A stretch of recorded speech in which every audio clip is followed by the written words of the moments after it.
Hello, this is Bad Vibes. Today's video is a little different than usual, as it's only one story, which has been verified as true by the mods on Let's Not Meet. Since it's only one story, there won't be any ads in the middle of the video, so please hit that like button to help out the video, and sit back, relax, and enjoy. The worst 12 hours of my life. Trigger warning, sexual assault, mention of rape, and drug use. I've been meaning to post this here for a while. Wrote my first draft back in April, so it's taken me a long time and lots of therapy for me to be able to think about this experience.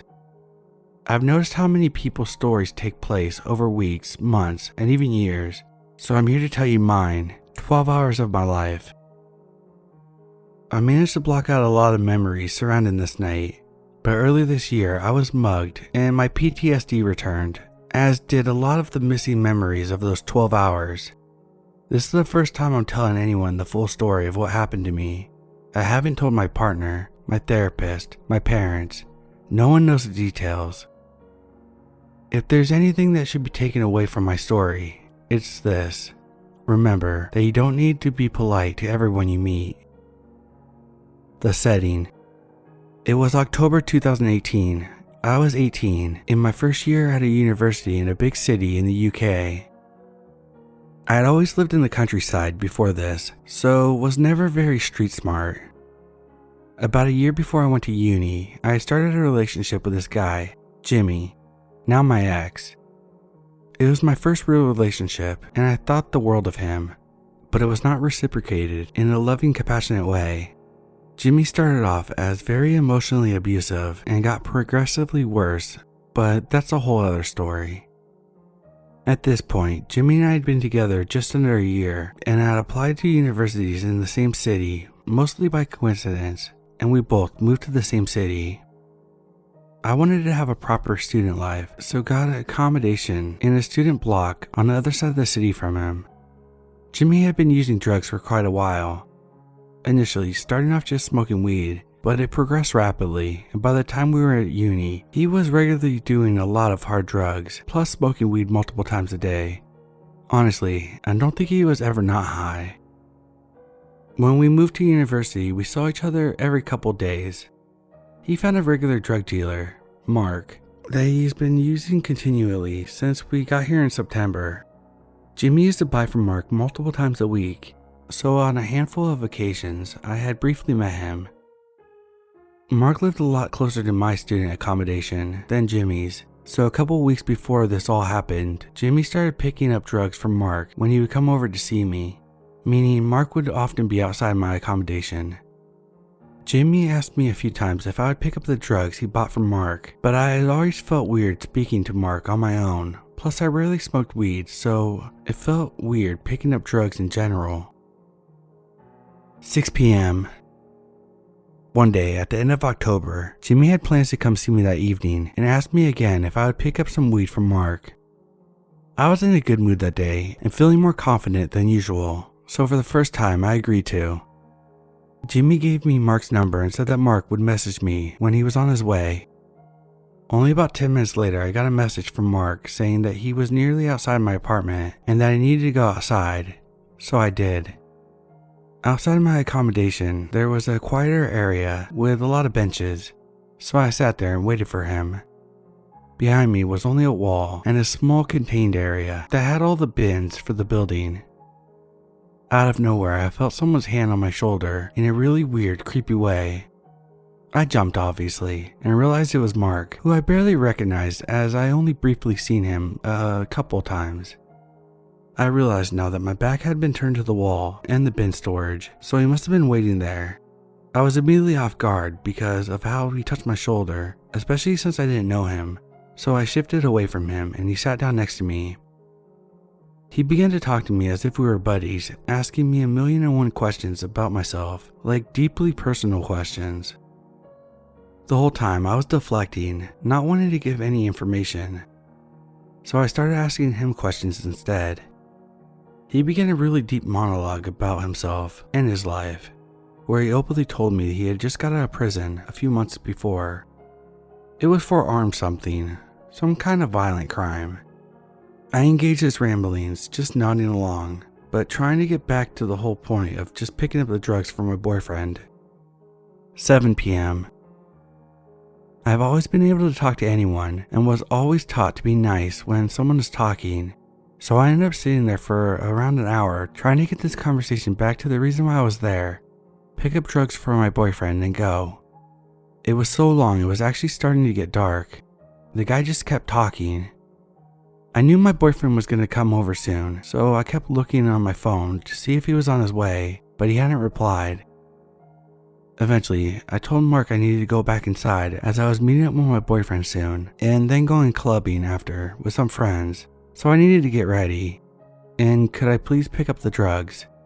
He then said, "Oh, well, I can't give them to you here. There's CCTV everywhere. We can go inside so I can give them to you." I had witnessed him giving my boyfriend drugs in that same spot countless times, so I knew it was bullshit. I didn't want Mark to come back to my apartment, so I told him we could do it in the lobby of my building, where there was a disabled bathroom, and he could just give them to me there. He agreed and followed me inside. We went into the bathroom. It was a large room, so I don't have to be too close to him. He locked the doors behind us. He began fondling with something in his pocket. I assumed the drugs, but instead he pulled down his trousers fully and started peeing in the toilet. I was hugely freaked out.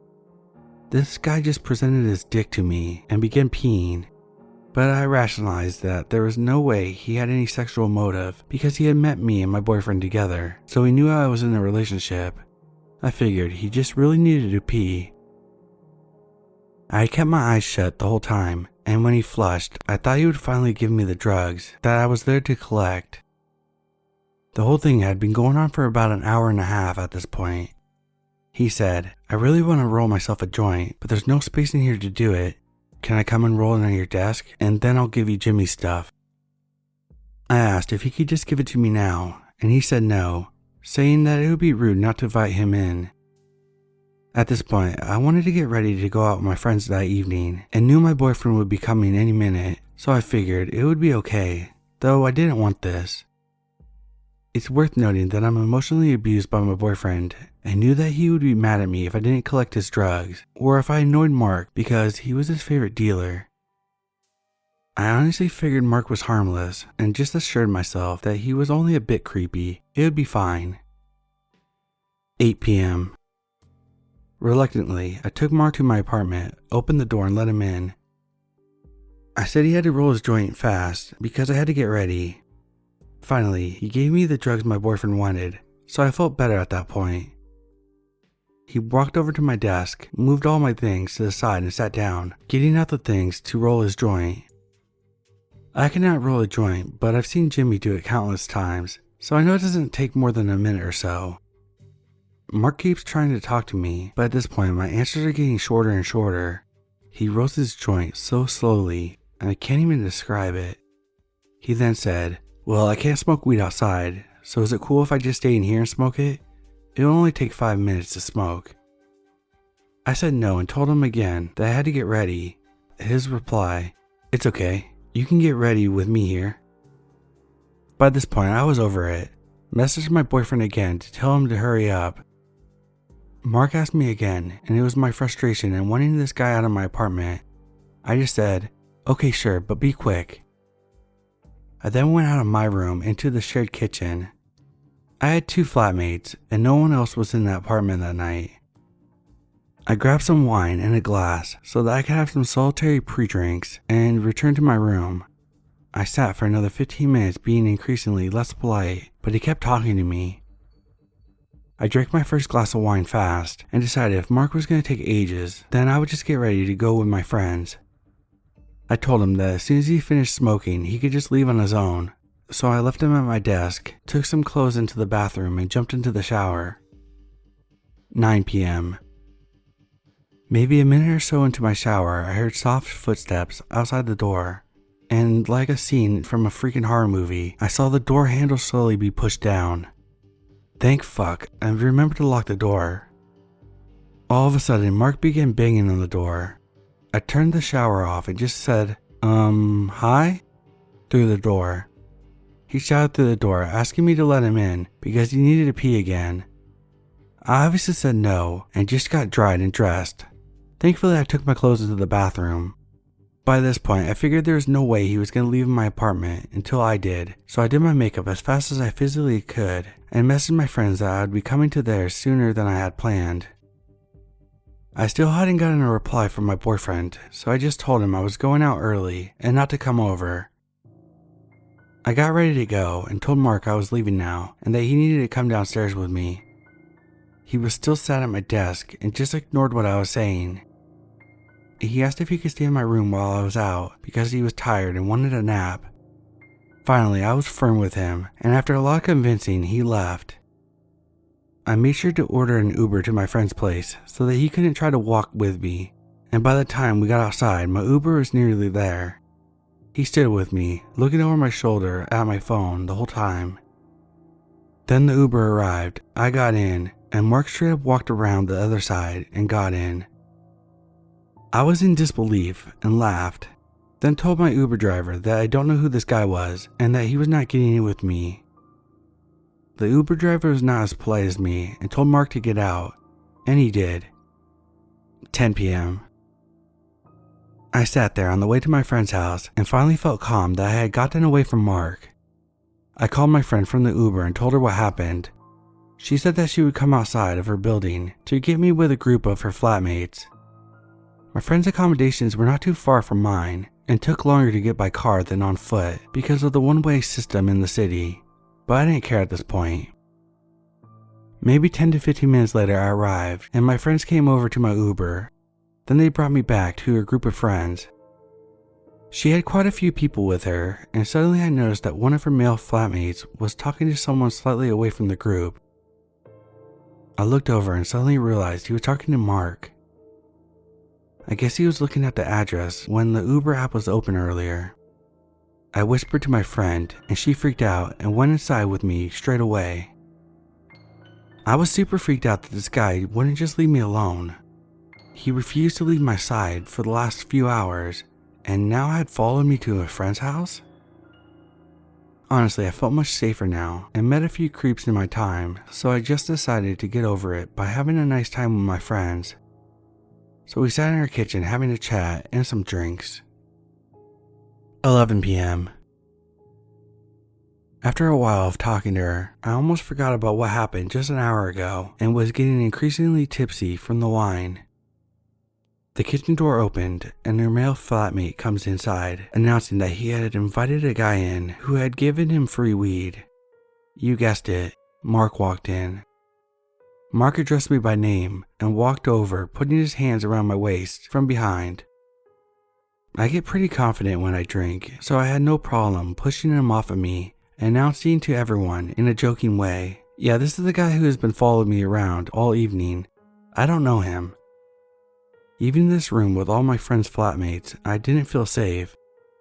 He stayed away from me, looking at me while I was on the other side of the kitchen, and I just ignored him. My friend could tell that I was uncomfortable, so suggested we go to drink in her room. Around 30 minutes after going into her room, the door slams open suddenly. Mark is standing there. He says, "Oh, I thought this was a bathroom. Can I use yours?" My friend had it en suite. She tells him to get the fuck out, and he does. I'm honestly just bored of this guy's constant presence at this point, so we decide to go to the club early. Midnight. So we grab our stuff, run past the kitchen door and outside. My friend orders us an Uber and we get in and go to the club. After a while, some of her flatmates join us, but Mark does not. Thank God. The people who had been in the kitchen said Mark left shortly after he saw me leave, but there was no sign of him now. I just tried to enjoy my night, but being a poor student, I couldn't afford any more drinks at the club. As I began to sober up, I realized how shaken up and creeped out the whole evening had made me, and I don't feel safe. After only a couple hours, I decided I just wanted to go home and sleep because this whole experience freaked me the fuck out. I take an Uber back, use my key card to get into my apartment building, go upstairs and into my apartment. I started getting ready for bed, put some PJs on, and started taking off my makeup. All of a sudden, I heard a loud knock on my door. I had no clue who it was, but since it was still early-ish for a Friday night, I thought it was my boyfriend maybe finally deciding to show up. The door didn't have a peephole, so I walked up to the door in my PJs, unlocked it, and planned on opening it a tiny bit to see who it was, and then bam, the door flew open so fast that I was pushed backwards into my apartment, and then shoved into my room, which was directly across from the front door. In my panic, I froze. Then I looked up only to realize Mark was now standing in my apartment. The realization started to sink in. Mark had just forced his way into my room, and I was trapped in here with him. He was visibly angry and very high. He locked the door behind him and began rambling about how I was so rude for not inviting him in with my friends, for just ignoring him, for not letting him in the Uber, etc. I was terrified, so I ran over to my bed and grabbed my phone. He walked over from behind me and began grabbing me, touching me as much as he could, so I shouted at him to get off. He saw my phone in my hand and immediately smiled and told me to open the camera. I was so terrified, so I did as he said, and he said he wanted to take a picture of us together. I did as I was told and took a selfie with him while he posed with his arms around me and then kissing my cheek and neck. He then screamed at me to unlock my phone, so I did. He made me open my messages and send Jimmy a selfie of me and Mark sitting next to each other on my bed, so I did. He waited for it to send and then grabbed my phone and put it on my desk. He sat at my desk for the next 4 to 5 hours, talking at me continually, saying how I was so rude. I needed someone to teach me manners, how I had to do what he said because he was older than me, how Jimmy wasn't good enough for me, how I was so beautiful, and how he knew I needed to be with him. He told me that his girlfriend knew that he had been at my house that evening, and now she said he can't come home, and that it was all my fault. The whole time I continued bargaining with him, trying to get him to leave, but it didn't work. Occasionally, I would just lay down on my bed or sit and not speak. Each time I did, he would get up and wrap his arms around me, or try to spoon me, stroke my face, try to kiss me, and even try to take off my clothes and touch me. Every time I fought him off and he would get angry again, go sit at the desk and keep shouting. I knew this guy had previously been in prison for some kind of violent crime, so I did not want to piss him off.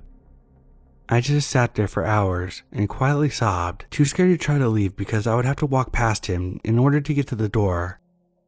I was out of options. I didn't know if I could get out without angering him.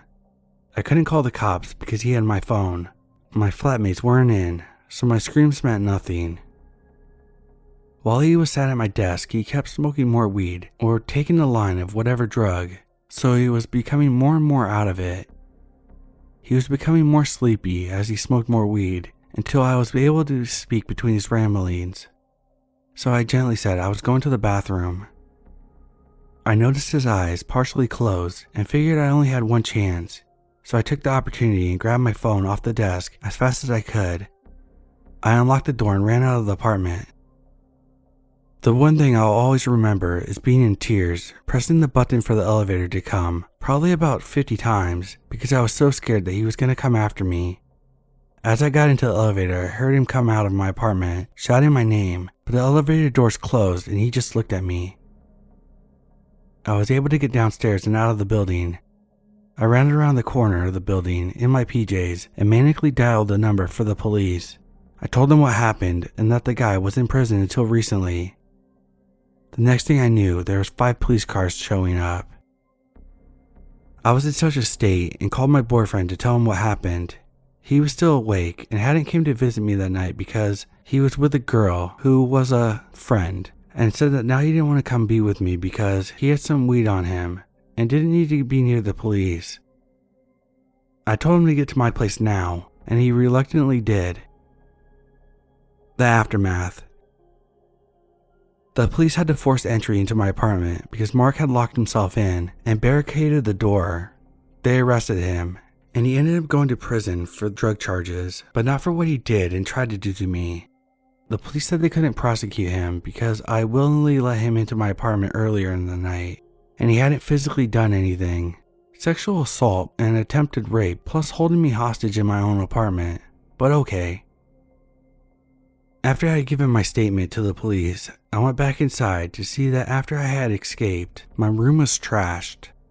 Mark had thrown things around and smashed things in anger. I'm so glad I got out when I did because I can't imagine what would have happened if I was trapped in the crossfire. I don't know what happened to Mark after that, but I moved out of the apartment a couple months later and away from the city as soon as I could when COVID hit, to make Mark sure that he could never find me. I actually stayed in my abusive relationship for another year or so until I realized that I was too good to put up with Jimmy's shit. I had such severe PTSD from the incident that I couldn't go outside for months after, which messed up the whole first year of university. It has taken until now for me to be able to walk around at night, and being alone in public is still really difficult. I'm well aware that the ending is very anticlimactic, and I wish I had been able to advocate for myself, but I just shut down emotionally afterwards. I can't get into too much details of sexual assault or attempted rape because honestly thinking about it makes me want to throw up. But I realized I was so lucky to be able to fight him off every time because without a doubt he wanted to hurt me. After this all happened, I started volunteering with people in prison for crimes like sexual assault to try to prevent them from reoffending. I think it is my way of advocating for others because I couldn't advocate for myself. If you take one thing away from this, stop being polite. I was raised to be nice to everyone, and I realize now that being polite worsened everything. I wish I never would have been polite enough to pick up the drugs for my ex, or polite enough to let Mark into my apartment when he begged. So Mark, fuck you, and please let's not meet again.